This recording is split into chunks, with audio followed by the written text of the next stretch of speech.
Hey everyone, Creeper here. So today we're going to be talking about another Godzilla movie, that being another black and white Godzilla movie, that being Godzilla Raids Again. Now, this movie's not very good. It is cool that it's black and white, and I do appreciate that it's the first Godzilla movie to have Godzilla fight another kaiju, so it kind of introduces that into the series. Still takes itself pretty seriously compared to later Showa era films, but it's still kind of cool.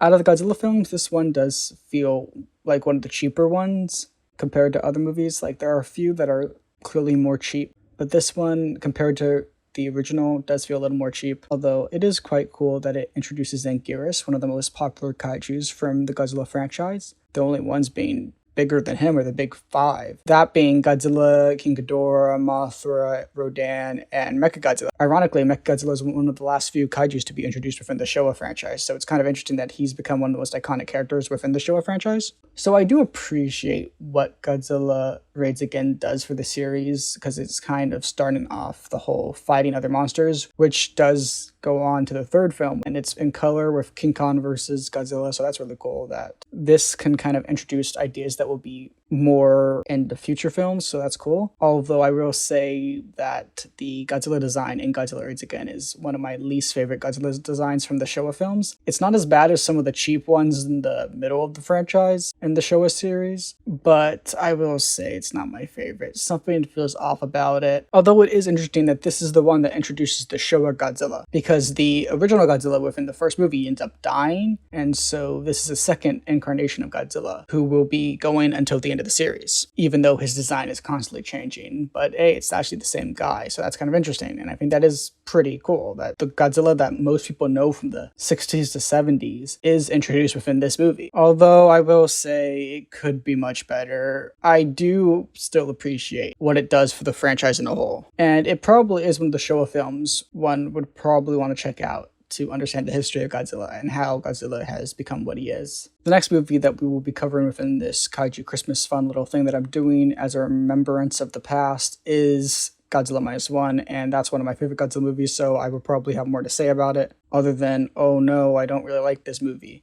And when I say I don't really like this movie, I'm referring to Godzilla Raids Again, not Godzilla Minus One, because Godzilla Minus One is one of the best Godzilla movies compared to Godzilla Raids Again, which is one of the more weak Godzilla movies that I believe, at least. Anyway, that's all I have to say for now. Grouper out.